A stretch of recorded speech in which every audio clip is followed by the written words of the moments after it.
ਦੋਸਤੋ, ਜੇਕਰ ਭਾਰਤ ਦੇ ਹੌਂਟਡ ਪਲੇਸਿਸ ਦੀ ਗੱਲ ਕਰੀਏ ਤਾਂ ਬਾਂਗੜ ਕਿਲੇ ਦਾ ਨਾਂ ਇਸ ਵਿੱਚ ਸਭ ਤੋਂ ਉੱਪਰ ਆਉਂਦਾ ਹੈ। ਰਾਜਸਥਾਨ ਵਿੱਚ ਮੌਜੂਦ 500 ਸਾਲ ਪੁਰਾਣੇ ਕਿਲੇ ਬਾਰੇ ਲੋਕਾਂ ਵਿੱਚ ਕੁਝ ਅਜਿਹਾ ਡਰ ਹੈ ਕਿ ਇੱਥੇ ਲੋਕ ਦਿਨ ਵੇਲੇ ਵੀ ਜਾਣ ਤੋਂ ਕਤਰਾਉਂਦੇ ਹਨ ਅਤੇ ਇੱਥੋਂ ਤੱਕ ਕਿਹਾ ਜਾਂਦਾ ਹੈ ਕਿ ਜੋ ਕੋਈ ਵੀ ਰਾਤ ਨੂੰ ਇਸ ਕਿਲੇ ਤੇ ਜਾਂਦਾ ਹੈ ਉਹ ਮੁੜ ਕੇ ਕਦੇ ਵਾਪਸ ਨਹੀਂ ਆਉਂਦਾ।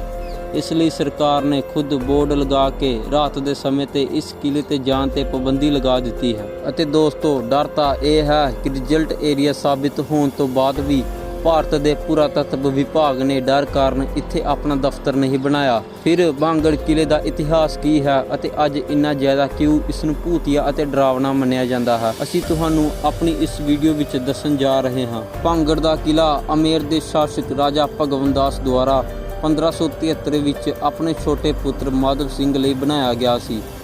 ਉਸ ਸਮੇਂ ਇਹ ਕਿਲਾ ਪੂਰੀ ਤਰ੍ਹਾਂ ਖੁਸ਼ਹਾਲ ਹੋਇਆ ਕਰਦਾ ਸੀ ਅਤੇ ਇਸ ਕਿਲੇ ਦੇ ਅੰਦਰ ਲੋਕਾਂ ਦੀ ਬਹੁਤ ਭੀੜ ਹੁੰਦੀ ਸੀ। ਪਰ ਫਿਰ ਅਚਾਨਕ ਅਜਿਹਾ ਹਾਦਸਾ ਹੋਇਆ ਕਿ ਇਸ ਕਿਲੇ ਦੀਆਂ ਖੁਸ਼ੀਆਂ ਸਦਾ ਲਈ ਖਤਮ ਹੋ ਗਈਆਂ ਅਤੇ ਇੱਕ ਸਮੇਂ ਖੁਸ਼ਹਾਲ ਦਿਖਾਈ ਦੇਣ ਵਾਲਾ ਇਹ ਵਿਸ਼ਾਲ ਕਿਲਾ ਭੂਤੀਆ ਜਗ੍ਹਾ ਵਿੱਚ ਬਦਲ ਗਿਆ। ਇਸ ਕਿਲੇ ਦਾ ਅਜਿਹਾ ਡਰ ਲੋਕਾਂ ਦੇ ਮਨ ਵਿੱਚ ਬੈਠ ਗਿਆ ਅਤੇ ਲੋਕਾਂ ਨੇ ਇਸ ਨੂੰ ਛੱਡਣਾ ਸ਼ੁਰੂ ਕਰ ਦਿੱਤਾ, ਜਿਸ ਦੇ ਕਾਰਨ ਇਸ ਦੇ ਆਲੇ ਦੁਆਲੇ ਦਾ ਇਲਾਕਾ ਪੂਰੀ ਤਰ੍ਹਾਂ ਵੀਰਾਨ ਹੋ ਗਿਆ ਅਤੇ ਅੱਜ ਵੀ ਇਹ ਕਿਲਾ ਬਹੁਤ ਸਾਲਾਂ ਤੋਂ ਇਸੇ ਤਰ੍ਹਾਂ ਹੀ ਵੀਰਾਨ ਪਿਆ ਹੈ ਜੋ ਦਿਖਣ ਵਿੱਚ ਬਹੁਤ ਡਰਾਵਨਾ ਲੱਗਦਾ ਹੈ। ਇਸ ਬਾਰੇ ਲੋਕ ਦੱਸਦੇ ਹਨ ਕਿ ਕਿਲੇ 'ਚੋਂ ਲੋਕਾਂ ਦੇ ਚਿੰਕੜ ਅਤੇ ਘੁੰਗਰੂ ਦੀਆਂ ਰਹੱਸਮਈ ਆਵਾਜ਼ਾਂ ਆਉਂਦੀਆਂ ਹਨ। ਦੋਸਤੋ, ਬਹੁਤ ਸਾਰੇ ਲੋਕ ਇਹ ਵੀ ਦਾਅਵਾ ਕਰਦੇ ਹਨ ਕਿ ਜੋ ਕੋਈ ਵੀ ਰਾਤ ਨੂੰ ਇਸ ਕਿਲੇ ਵਿੱਚ ਗਿਆ ਉਹ ਕਦੇ ਵਾਪਸ ਨਹੀਂ ਆਇਆ ਅਤੇ ਇਹੀ ਕਾਰਨ ਹੈ ਕਿ ਬਹੁਤ ਘੱਟ ਲੋਕ ਦਿਨ ਵੇਲੇ ਵੀ ਇਸ ਕਿਲੇ ਦੇ ਅੰਦਰ ਜਾਣ ਦੀ ਹਿੰਮਤ ਕਰ ਸਕਦੇ ਹਨ। ਇਸ ਲਈ ਇਹ ਸਵਾਲ ਯਕੀਨੀ ਤੌਰ ਤੇ ਮਨ ਵਿੱਚ ਆਉਂਦਾ ਹੈ ਕਿ ਇਹ ਕਿਲੇ ਨਾਲ ਇਸ ਤਰ੍ਹਾਂ ਦਾ ਕੀ ਹੋਇਆ ਸੀ ਕਿ ਇਸ ਨੂੰ ਭੂਤੀਆ ਮੰਨਿਆ ਜਾਂਦਾ ਹੈ। ਦਰਅਸਲ ਇਸ ਕਿਲੇ ਦੇ ਹਾਉਂਟਡ ਹੋਣ ਦੇ ਪਿੱਛੇ ਲੋਕਾਂ ਦੁਆਰਾ ਕਈ ਤਰ੍ਹਾਂ ਦੀਆਂ ਕਹਾਣੀਆਂ ਸੁਣਾਈਆਂ ਜਾਂਦੀਆਂ ਹਨ,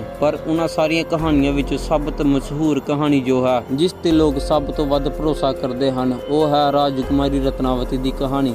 ਕਿਹਾ ਜਾਂਦਾ ਹੈ ਕਿ ਜਦੋਂ ਇਹ ਕਿਲਾ ਬਣਾਇਆ ਗਿਆ ਸੀ ਤਾਂ ਇਸ ਵਿੱਚ ਰਤਨਾਵਤੀ ਨਾਮ ਦੀ ਇੱਕ ਬਹੁਤ ਹੀ ਸੁੰਦਰ ਰਾਜਕੁਮਾਰੀ ਰਹਿੰਦੀ ਸੀ। ਉਸ ਸਮੇਂ ਰਾਜਕੁਮਾਰੀ ਰਤਨਾਵਤੀ ਦੀ ਉਮਰ 18 ਸਾਲ ਸੀ ਅਤੇ ਉਸ ਦੀ ਖੂਬਸੂਰਤੀ ਦੀ ਦੂਰ ਦੂਰ ਤੱਕ ਚਰਚਾ ਹੁੰਦੀ ਸੀ। ਉਸ ਦੀ ਖੂਬਸੂਰਤੀ ਕਾਰਨ ਵੱਖ-ਵੱਖ ਰਾਜਾਂ ਦੇ ਕਈ ਰਾਜਕੁਮਾਰ ਉਸ ਨਾਲ ਵਿਆਹ ਕਰਾਉਣ ਦੀ ਇੱਛਾ ਰੱਖਦੇ ਸਨ, ਜਿਸ ਕਾਰਨ ਅਕਸਰ ਰਾਜਕੁਮਾਰੀ ਰਤਨਾਵਤੀ ਲਈ ਵਿਆਹ ਦੇ ਪ੍ਰਸਤਾਵ ਆਉਂਦੇ ਰਹਿੰਦੇ ਸੀ, ਪਰ ਰਾਜਕੁਮਾਰੀ ਨੇ ਕਿਸੇ ਦੇ ਪ੍ਰਸਤਾਵ ਨੂੰ ਸਵੀਕਾਰ ਨਹੀਂ ਕੀਤਾ। ਹੁਣ ਇੱਕ ਵਾਰ ਰਾਜਕੁਮਾਰੀ ਆਪਣੀਆਂ ਕੁਝ ਸਹੇਲੀਆਂ ਨਾਲ ਖਰੀਦਦਾਰੀ ਕਰਨ ਲਈ ਬਾਜ਼ਾਰ ਗਈ ਹੋਈ ਸੀ ਅਤੇ ਬਾਜ਼ਾਰ ਵਿੱਚ ਇੱਕ ਪਰਫਿਊਮ ਦੀ ਦੁਕਾਨ ਤੇ ਰੁਕ ਗਈ ਅਤੇ ਉੱਥੋਂ ਆਪਣੇ ਲਈ ਪਰਫਿਊਮ ਖਰੀਦਣ ਲੱਗੀ। ਇਸੇ ਦੌਰਾਨ ਉਸ ਦੁਕਾਨ ਤੋਂ ਕੁਝ ਦੂਰੀ ਤੇ ਖੜੇ ਸਿੰਗੀਆ ਸੇਓਡਾ ਨਾਂ ਦੇ ਵਿਅਕਤੀ ਦੀ ਨਜ਼ਰ ਰਾਜਕੁਮਾਰੀ ਤੇ ਪਈ। ਸਿੰਗੀਆ ਸੇਓਡਾ ਇਸੇ ਰਾਜ ਦਾ ਰਹਿਣ ਵਾਲਾ ਸੀ ਅਤੇ ਉਸ ਨੂੰ ਕਾਲੇ ਜਾਦੂ ਦਾ ਮਾਹਰ ਮੰਨਿਆ ਜਾਂਦਾ ਸੀ।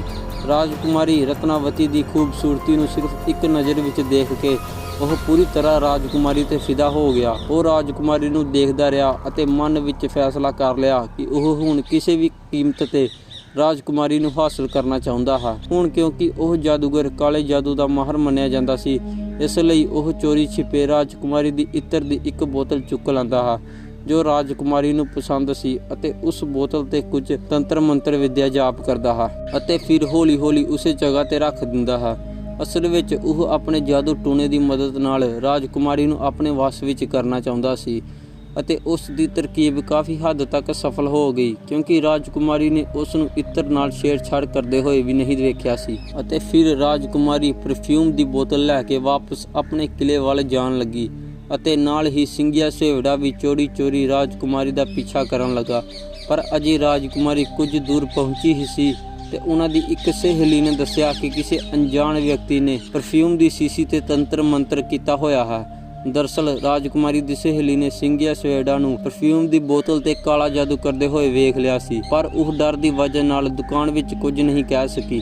ਜਿਵੇਂ ਹੀ ਰਾਜਕੁਮਾਰੀ ਨੂੰ ਕਾਲੀ ਜਾਦੂ ਬਾਰੇ ਪਤਾ ਲੱਗਾ, ਉਸਨੇ ਉਹ ਇਤਰ ਦੀ ਬੋਤਲ ਰਸਤੇ ਵਿੱਚ ਪਏ ਇੱਕ ਵੱਡੇ ਪੱਥਰ ਤੇ ਸੁੱਟ ਦਿੱਤੀ। ਜਿਵੇਂ ਹੀ ਬੋਤਲ ਪੱਥਰ ਤੇ ਟਕਰਾਈ ਤਾਂ ਬੋਤਲ ਦਾ ਸ਼ੀਸ਼ਾ ਟੁੱਟ ਗਿਆ ਅਤੇ ਸਾਰਾ ਇਤਰ ਉਸੇ ਪੱਥਰ ਤੇ ਡੁੱਲ ਗਿਆ ਅਤੇ ਦੋਸਤੋ, ਉਹ ਇਤਰ ਤੇ ਕੀਤਾ ਹੋਇਆ ਕਾਲਾ ਜਾਦੂ ਉਸ ਪੱਥਰ ਵਿੱਚ ਆ ਗਿਆ ਅਤੇ ਫਿਰ ਉਹ ਪੱਥਰ ਕਾਲੇ ਜਾਦੂ ਦੀ ਵਜ੍ਹਾ ਨਾਲ ਆਪਣੇ ਆਪ ਹੀ ਸਿੰਗੀਆ ਸੇਓਡਾ ਵੱਲ ਵਧਣ ਲੱਗਾ। ਦਰਅਸਲ ਉਸ ਪਰਫਿਊਮ ਉੱਤੇ ਇਸ ਤਰ੍ਹਾਂ ਦਾ ਜਾਦੂ ਕੀਤਾ ਹੋਇਆ ਸੀ ਕਿ ਜੋ ਵੀ ਉਸ ਨੂੰ ਲਗਾਏਗਾ ਉਹ ਆਪਣੇ ਆਪ ਹੀ ਉਹ ਤਾਂਤਰਿਕ ਵੱਲ ਖਿੱਚਿਆ ਚਲਾ ਆਏਗਾ। ਪਰ ਜੋ ਕਿ ਪਰਫਿਊਮ ਦਾ ਜਾਦੂ ਪੱਥਰ ਵਿੱਚ ਆ ਗਿਆ ਸੀ। ਇਸ ਕਾਰਨ ਤੇਜ਼ ਰਫ਼ਤਾਰ ਨਾਲ ਚੱਲ ਰਹੇ ਪੱਥਰ ਨੇ ਜਾਦੂਗਰ ਸਿੰਗੀਆ ਸੇਵਡਾ ਨੂੰ ਕੁਚਲ ਦਿੱਤਾ, ਜਿਸ ਕਾਰਨ ਉਸ ਦੀ ਮੌਤ ਹੋ ਗਈ। ਪਰ ਮਰਨ ਤੋਂ ਪਹਿਲਾਂ ਸਿੰਗੀਆ ਸੇਵਡਾ ਨੇ ਇਹ ਸ਼ਰਾਪ ਦਿੱਤਾ ਕਿ ਰਾਜਕੁਮਾਰੀ ਦੇ ਸਮੇਤ ਇਸ ਕਿਲੇ ਵਿੱਚ ਰਹਿੰਦੇ ਸਾਰੇ ਲੋਕ ਜਲਦੀ ਹੀ ਇੱਕ ਦਰਦਨਾਕ ਮੌਤ ਮਰਨਗੇ ਅਤੇ ਉਹਨਾਂ ਦੀਆਂ ਆਤਮਾ ਹਮੇਸ਼ਾ ਲਈ ਇਸ ਕਿਲੇ ਵਿੱਚ ਭਟਕਦੀਆਂ ਰਹਿਣਗੀਆਂ। ਇਸ ਕਾਰਨ ਇਸ ਹਾਦਸੇ ਤੋਂ ਥੋੜੀ ਦੇਰ ਬਾਅਦ ਭਾਂਗੜ ਕਿਲੇ ਅਤੇ ਇਸ ਦੇ ਨਜ਼ਦੀਕੀ ਰਿਆਸਤ ਅਜਬਗੜ੍ਹ ਵਿਚਕਾਰ ਇੱਕ ਜੰਗ ਛਿੜ ਗਈ ਅਤੇ ਦੋਸਤੋ ਅਜਬਗੜ੍ਹ ਦੀ ਫੌਜ ਬਹੁਤ ਤਾਕਤਵਰ ਸੀ, ਜਿਸ ਕਾਰਨ ਉਹਨਾਂ ਦੇ ਸਿਪਾਹੀ ਭਾਂਗੜ ਕਿਲੇ ਦੇ ਵਿੱਚ ਦਾਖਲ ਹੋ ਗਏ ਅਤੇ ਕਿਲੇ ਵਿੱਚ ਮੌਜੂਦ ਹਰ ਵਿਅਕਤੀ ਨੂੰ ਮਾਰ ਦਿੱਤਾ ਗਿਆ।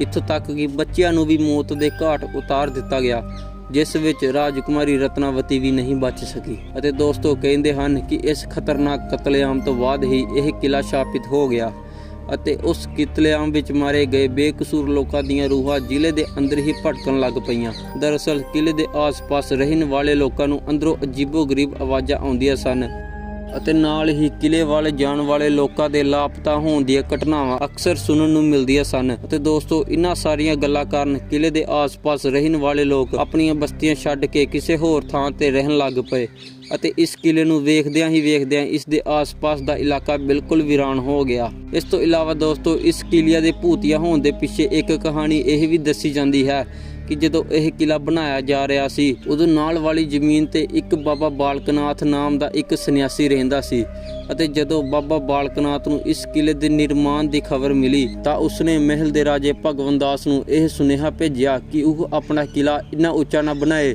ਕਿ ਇਸ ਦਾ ਪਰਛਾਵਾਂ ਮੇਰੀ ਝੌਂਪੜੀ ਤੱਕ ਪੁੱਜ ਜਾਵੇ।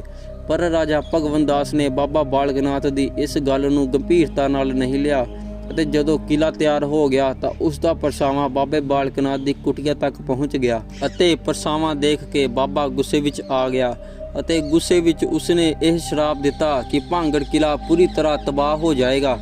ਅਤੇ ਦੋਸਤੋ ਅੱਜ ਬਹੁਤ ਸਾਰੇ ਲੋਕ ਇਹ ਵੀ ਮੰਨਦੇ ਹਨ ਕਿ ਭਾਂਗੜ ਕਿਲੇ ਦੀ ਇਹ ਹਾਲਤ ਬਾਬਾ ਬਾਲਕਨਾਥ ਦੀ ਉਸ ਸ਼ਰਾਪ ਦੀ ਵਜ੍ਹਾ ਨਾਲ ਹੋਈ ਹੈ। ਇਸ ਤੋਂ ਇਲਾਵਾ ਇੱਕ ਕਹਾਣੀ ਇਹ ਵੀ ਦੱਸੀ ਜਾਂਦੀ ਹੈ ਕਿ ਭਾਂਗੜ ਵਿੱਚ ਇੱਕ ਯੁੱਧ ਹੋਇਆ ਜਿਸ ਵਿੱਚ ਭਾਂਗੜ ਦੇ ਸੈਨਿਕਾਂ ਦੀ ਪੂਰੀ ਤਰ੍ਹਾਂ ਹਾਰ ਹੋ ਗਈ, ਪਰ ਭਾਂਗੜ ਦਾ ਰਾਜਾ ਅਤੇ ਉਸ ਪਰਿਵਾਰ ਦੇ ਹੋਰ ਮੈਂਬਰ ਆਪਣੀ ਜਾਨ ਬਚਾ ਕੇ ਉੱਥੋਂ ਭੱਜਣ ਵਿੱਚ ਕਾਮਯਾਬ ਹੋ ਗਏ। ਹੁਣ ਕਿਉਂਕਿ ਉਹਨਾਂ ਲੋਕਾਂ ਨੇ ਕਿਲੇ ਦੇ ਅੰਦਰ ਆਪਣਾ ਬਹੁਤ ਸਾਰਾ ਖਜ਼ਾਨਾ ਛੁਪਾ ਲਿਆ ਸੀ, ਇਸ ਲਈ ਉਸ ਖਜ਼ਾਨੇ ਨੂੰ ਦੁਸ਼ਮਣਾਂ ਤੋਂ ਬਚਾਉਣ ਲਈ ਕੁਝ ਝੂਠ ਫੈਲਾਇਆ ਗਿਆ ਕਿ ਇਹ ਕਿਲਾ ਪੂਰੀ ਤਰ੍ਹਾਂ ਨਾਲ ਸ਼ਾਪਿਤ ਹੈ ਅਤੇ ਜੇਕਰ ਕੋਈ ਵੀ ਵਿਅਕਤੀ ਇਸ ਕਿਲੇ ਵਿੱਚ ਜਾਏਗਾ ਤਾਂ ਉਹ ਤੁਰੰਤ ਮਰ ਜਾਏਗਾ। ਅਤੇ ਇਸ ਤਰ੍ਹਾਂ ਖਜ਼ਾਨਾ ਬਚਾਉਣ ਲਈ ਫੈਲਾਈ ਗਈ ਇਹ ਅਫਵਾਹ ਨੂੰ ਲੋਕਾਂ ਨੇ ਸੱਚ ਮੰਨ ਲਿਆ ਅਤੇ ਭਾਂਗੜ ਕਿਲੇ ਨੂੰ ਸਦਾ ਲਈ ਭੂਤੀਆ ਮੰਨਿਆ ਜਾਣ ਲੱਗ ਪਿਆ। ਵੈਸੇ ਵਜ੍ਹਾ ਭਾਵੇਂ ਕੋਈ ਵੀ ਹੋਏ, ਪਰ ਇਸ ਕਿਲੇ ਨੂੰ ਭੂਤੀਆ ਬਣਾਉਣ ਵਿੱਚ ਸਾਡੀ ਸਰਕਾਰ ਦਾ ਵੀ ਅਹਿਮ ਯੋਗਦਾਨ ਹੈ। ਦਰਅਸਲ ਦੋਸਤੋ ਕਾਨੂੰਨ ਵਿੱਚ ਕੋਈ ਵੀ ਭੂਤ ਪ੍ਰੇਤ ਵਰਗੀ ਕਿਸੇ ਵੀ ਚੀਜ਼ ਦੀ ਕੋਈ ਥਾਂ ਜਾਂ ਮਾਨਤਾ ਨਹੀਂ ਹੈ ਤੇ ਅੱਜ ਤੱਕ ਕਿਸੇ ਵੀ ਅਦਾਲਤ ਨੇ ਭੂਤ ਪ੍ਰੇਤ ਨੂੰ ਧਿਆਨ ਵਿੱਚ ਰੱਖ ਕੇ ਆਪਣਾ ਕੋਈ ਫੈਸਲਾ ਨਹੀਂ ਦਿੱਤਾ। ਇਸ ਦੇ ਬਾਵਜੂਦ ਸਰਕਾਰ ਨੇ ਕਿਲੇ ਦੇ ਬਾਹਰ ਇੱਕ ਬੋਰਡ ਲਗਾ ਦਿੱਤਾ ਹੈ ਅਤੇ ਉਸ ਤੇ ਲਿਖਿਆ ਹੈ ਕਿ ਰਾਤ ਨੂੰ ਇਸ ਕਿਲੇ ਵਿੱਚ ਜਾਣਾ ਸਖਤ ਮਨਾ ਹੈ ਅਤੇ ਭਾਰਤ ਦਾ ਪੁਰਾਤੱਤਵ ਵਿਭਾਗ ਦਾ ਇੱਥੇ ਆਪਣਾ ਦਫ਼ਤਰ ਨਾ ਬਣਾਉਣਾ। ਇਹ ਸਾਰੀਆਂ ਗੱਲਾਂ ਕਿਤੇ ਨਾ ਕਿਤੇ ਇਹ ਸੰਕੇਤ ਦਿੰਦੀਆਂ ਹਨ ਕਿ ਸਾਡੀ ਸਰਕਾਰ ਵੀ ਭੂਤ ਪ੍ਰੇਤ ਵਿੱਚ ਵਿਸ਼ਵਾਸ ਕਰਦੀ ਹੈ। ਅਤੇ ਦੋਸਤੋ ਜਦੋਂ ਸਰਕਾਰ ਵੱਲੋਂ ਹੀ ਅਜਿਹੇ ਕਦਮ ਚੁੱਕੇ ਜਾਣਗੇ ਤਾਂ ਜ਼ਾਹਿਰ ਹੈ ਕਿ ਆਮ ਲੋਕ ਇਸੇ ਕਿਲੇ ਨੂੰ ਸੱਚੀ ਹੀ ਸ਼ਾਪਿਤ ਸਮਝਣਗੇ। ਖੈਰ ਤੁਸੀਂ ਕੀ ਸੋਚਦੇ ਹੋ ਕਿ ਇਹ ਕਿਲਾ ਅਸਲ ਵਿੱਚ ਭੂਤੀਆ ਹੈ ਜਾਂ ਨਹੀਂ, ਸਾਨੂੰ ਕਮੈਂਟ ਵਿੱਚ ਜ਼ਰੂਰ ਦੱਸੋ। ਅਤੇ ਸਾਨੂੰ ਆਪਣਾ ਕੀਮਤੀ ਸਮਾਂ ਦੇਣ ਲਈ ਬਹੁਤ ਬਹੁਤ ਧੰਨਵਾਦ। ਅਤੇ ਦੋਸਤੋ ਵੀਡੀਓ ਨੂੰ ਲਾਈਕ ਤੇ ਚੈਨਲ ਨੂੰ ਸਬਸਕ੍ਰਾਈਬ ਜ਼ਰੂਰ ਕਰ ਦਿਓ। ਜੈ ਹਿੰਦ।